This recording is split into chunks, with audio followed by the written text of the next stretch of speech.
guys, welcome back to Embers and Ash. My name's Ashley, if you didn't know, and today we're talking about baby stuff again. All the baby things that I will not be buying this time around for baby number 2.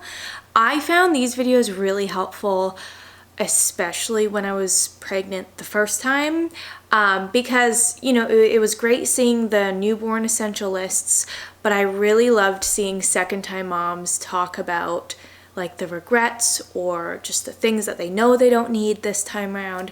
So yeah, that's why I'm here. Obviously also here for second-time moms. I know some of you are pregnant alongside me, which is super cool.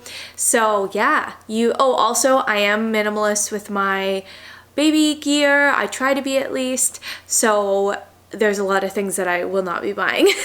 One more thing, I did make a video a while ago of a consolidated list of everything that every mom will need, every first-time mom will need. So if you're a first-time mom, go check that one out. It really is condensed down to the essentials and anything that you will need for when your baby's born. There are more items that could be essential to different moms depending on the baby, but those are things you can get after you've had your child and you realize that that's something that you need. So anyways, I have that video for you to check out. I don't know why I'm going here. It will be in the description. And lastly, before we get into the actual items, we need to talk about today's sponsor, which is BetterHelp. If you don't know, BetterHelp is an online counseling service that provides a platform for clients to be matched up with professional counselors and conduct therapy sessions online. They have over 20,000 licensed therapists and have helped over 2 million people. The way it works is BetterHelp will assess your needs based on an online quiz. And then, like I said, they'll match you up with a licensed therapist who you can change out at any time if you need to for no charge. It is not a crisis line. It is not self-help. It is professional counseling done securely online. Some perks I love about it is just how accessible it is. It's worldwide. You can start communicating with your therapist within 48 hours of signing up. They have group seminars, so groupinars, I think. You get 2 hours a month of time with your therapist, which you can spread out however you need.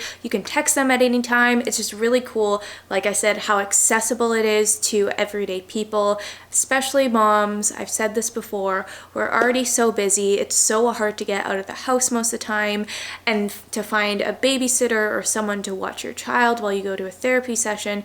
It's so awesome that there is a platform out there that allows moms to do this during nap time, when your partner's home to watch the kids. It's just so versatile. Oh, and it's more affordable than traditional counseling, and they do have financial aid if you need it. So if you want to start living a happier life today, visit betterhelp.com/embersandash. That's BetterHelp, HELP, and join over 2 million people taking charge of their mental health with the help of experienced licensed therapists. And you can get 10% off your first month with my link. All right, thank you BetterHelp for being an ongoing sponsor. Such a cool company. Now let's get into the baby items I am not buying for baby number 2. The first item is a crib. So I don't, do I want to get into this? I want to talk about our kids' room layout more thoroughly in another video, but my plan is to not buy a second crib. I don't want to have to make that purchase if it's only going to be for like 6 months, because we have a crib. Rook is in it right now. I'm assuming by the time the second child will need it, Rook will graduate out of it. So I'm trying to base it off that, especially if Rook learns how to climb out of the crib, then he's already getting kicked out early. So yeah, I just didn't want to buy a second crib, you know. Next up are any clothes that aren't sleepers, onesies, between 0 and 6 months. I know the draw of all the really cute outfits, and not even like the dressy stuff, because that wasn't what I was into. It was like the band tee and the jeans and the overalls. But things, especially like jean material, they just don't work well with a little baby. They don't look comfortable. They're not practical for taking on and off. And I remember with Rook, I was like, why do I have all these other clothes when all I want to put him in is sleepers anyways?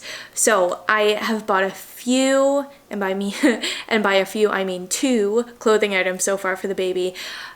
I don't really need to buy anything more unless something jumps out at me, but I will just be sticking to those onesies and sleepers for the first 6 months until they're like sitting up, you know. The third item I will not be buying is a nose picker or a snot sucker.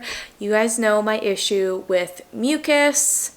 I cannot handle the substance. I've learned as I've already become a mom, I'm better with mucus when it's my own child, but it's still like I would much rather change an exploded out diaper than wipe his nose.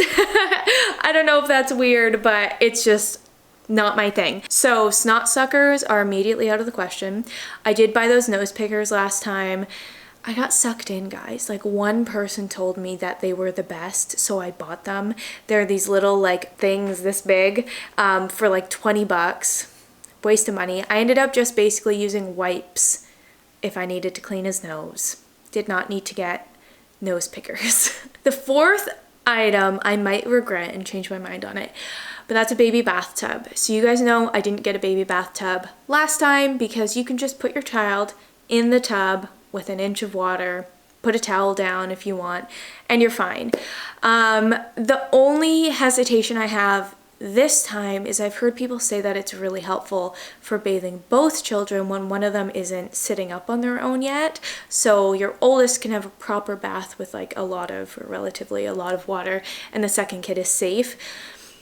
But I feel like we're not going to come across that situation a lot because Rook usually gets a bath in the evening anyways when Josh is already home. So both of us are around to care for the children.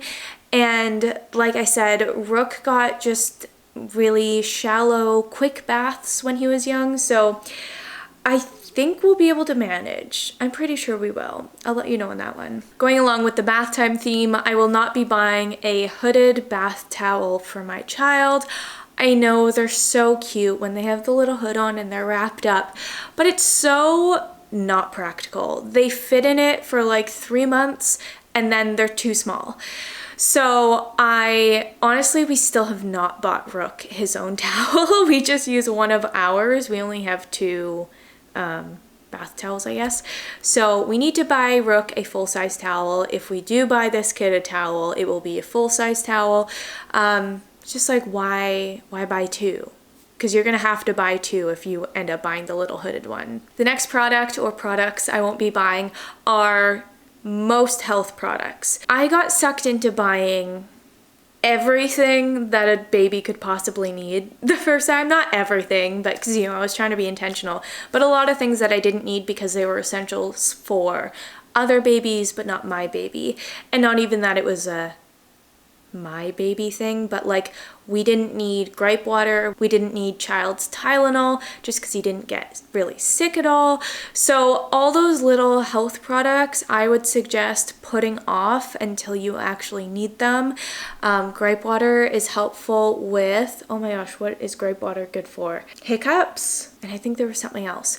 And we just didn't really struggle, like, Rook got hiccups, but it never like prevented him sleeping or anything. So I would suggest holding off if you do end up needing these things. Just do a run out to the store. You can get it later. You don't need it right now. I also will not be buying any Velcro swaddles. I did buy some last time and thankfully I was able to return them because there was a big like return window.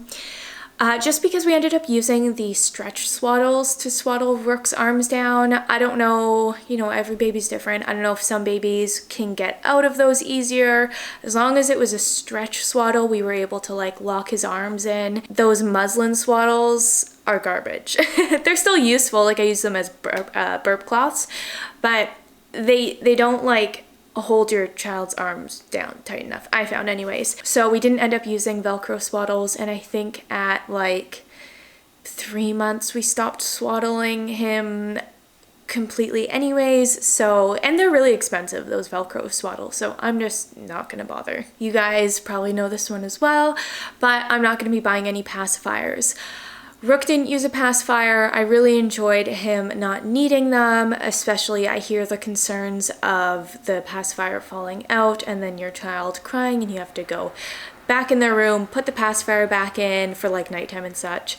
And that's just not a stress I want to take on. I know, again, every child's different, every parent's different. I'm not judging anyone for using these products. I just found a way around it, or just it's something I don't want to do, you know. So if you want to use pacifiers, go right ahead. They are very cute. They make very cute ones.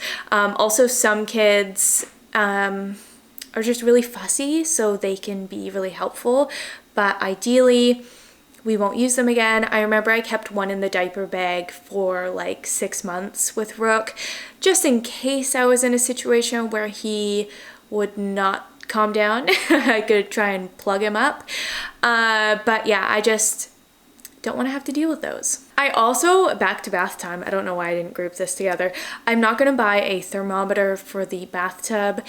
If you watched my baby gear haul from last pregnancy, I bought a little duck that has a color change thermometer on the bottom, so it turns white if the water's too hot. I think that's how it worked. It never really worked properly, but I get the fear because you don't know how warm you're supposed to make the water, but you learn it once and then you never need a thermometer again.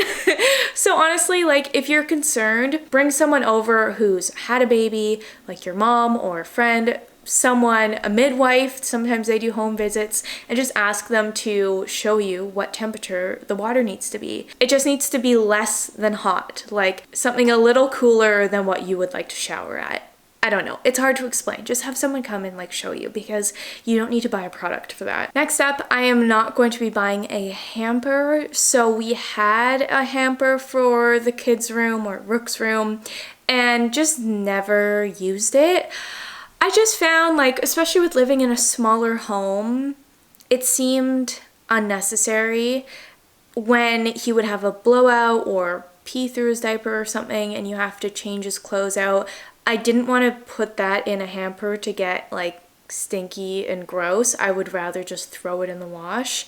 So yeah, we don't have a hamper in the kids' room right now. Again, we live in a smaller home, so whenever something needs to be washed, I just take it directly, put it in the wash. I don't always run the wash. I just put it in the washing machine, and then once there's enough stuff in there, we run it. You know, it's not rocket science. I just think it's unnecessary, especially when their clothes are like this big. Like, why do you need a big hamper for that? And lastly, this one's controversial. I will not be buying zipper sleepers for the first like 6 months. And I've talked about this before, I'll say it again, but for overnight, I understand the appeal of zipper sleepers because buttons would be horrible at night. But we use the sleep gowns. They're way easier than buttons or zippers. And I just always found with the zippered sleepers, when they're tiny and, you know, don't have posture, they're always laying down or kind of like upright in a seat kind of thing, the zipper would always bunch around their neck and it just didn't look very comfortable, whereas the buttons would sit smooth. And changing a little baby's diaper with buttons in the daytime is no problem at all. Like, sure, a zipper I guess is faster, but not by that much time when you're awake and not trying to do it at midnight. So I just found those are the best. It's a different story when you have a toddler or, like I said, over 6 months old and they're really squirmy. Then the zippers are really easy, but when they're just a blob and they're laying there, I just like buttons or gowns. Those are my two go-tos. So yeah, those are the things I'm not buying for baby number 2. I will be doing a video on the things I am buying, so look forward to that because I'm really excited about it. So hopefully you are too. Thank you so much for watching, and I'll catch you in the next one. Bye.